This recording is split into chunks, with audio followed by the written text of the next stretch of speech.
A few weeks ago, I made a video about how not to run out of time and not get round to doing the most important things in your lesson, the practice and the feedback.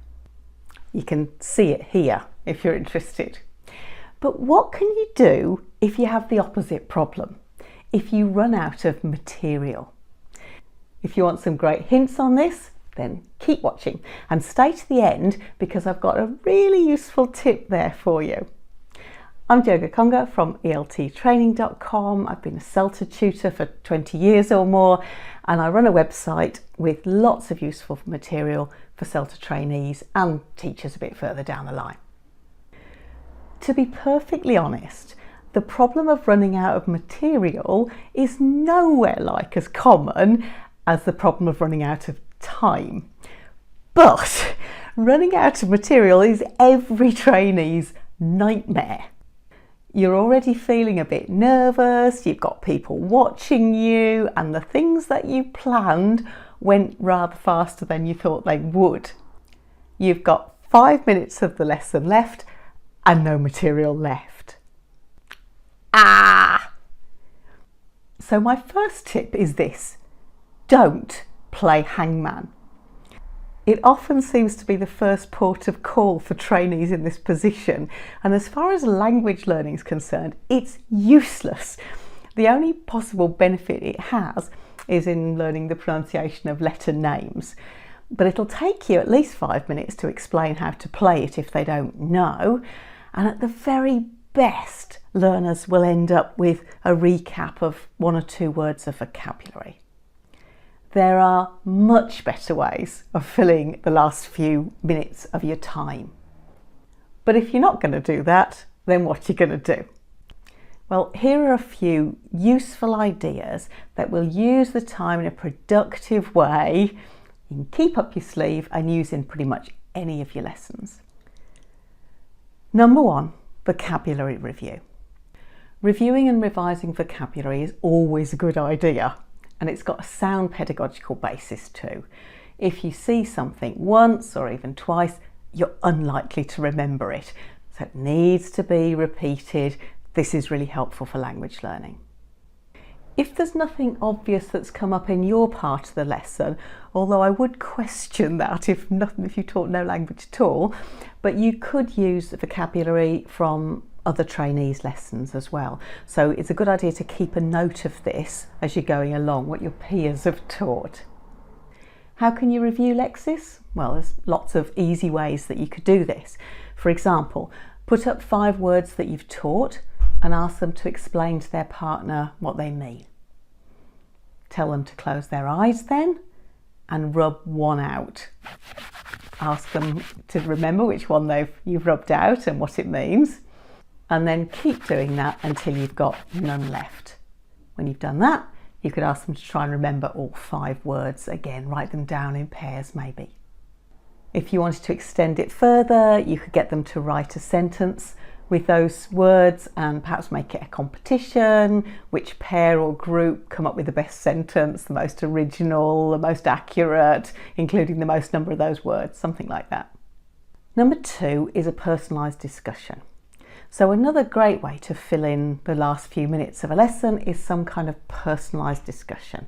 We all like talking about ourselves and giving our opinions, so this usually works pretty well. Whatever the topic of the lesson was, ask the learners to discuss some aspect of it. So if the text was about, I don't know, Antarctica, you could get them to talk about the coldest place they've ever been, or whether they'd prefer to live in a cold place or a very hot place and why. Remember to ask open-ended questions. Why? How? Tell me about, rather than closed questions. Do you? Are you? Because those latter ones tend to elicit single word answers. Do you like the cold? No. You could have a couple of questions like this ready on your plan, just in case you need them, because they probably aren't going to be that easy to think of when you're trying to think of other things and you're feeling a bit stressed. Finally, if you've used a reading text in your lesson, you can exploit that for lots of great language activities that just take a few minutes but are useful. Here are a couple of ideas to start you off. Choose a sentence from the text, write it on the board, and then learners in teams have to add to the sentence to make it more interesting without fundamentally changing its meaning. You could give a point to each team for each addition. For example, when Malcolm Jones woke up last Monday, he heard the birds singing. That's the original sentence. So then somebody adds, when Malcolm Jones opened his eyes last Monday, he heard the birds singing. And the next group, when Malcolm Jones opened his eyes last Monday, he heard the birds singing sweetly in the trees. Another useful activity is to write up a sentence from the text, but with some gaps. You could blank out words entirely, and this works well with articles and prepositions and auxiliary verbs. Or you could blank out a phrase or a word, all except for the first letter, so they have to remember the word or the phrase that was there. Again, make sure that you've identified the sentences that you want to use for these activities in your plan as a flexi stage. Not something you have to do, but something you could do if necessary. Otherwise, you'll find it's hard to find good examples on the fly when you're in a bit of a panic. Finally, I promised you a really useful tip at the end, and here it is. Now I want you to imagine that you've got to the end of your lesson and you do have one more activity left, but it takes 10 minutes and you've only got 3 minutes left. Here's the tip. Don't start a 10-minute activity or even a 5-minute activity if you've only got 3 minutes left. You won't be able to squeeze it in, trust me, and you're going to look bad when you get halfway through or not even halfway through and then you have to call it to a halt. So what's better? Jettison that final activity entirely and use some of the ideas that I've just given you instead, which will take 3 minutes. That way it will look as if you finish on time in a completely professional way.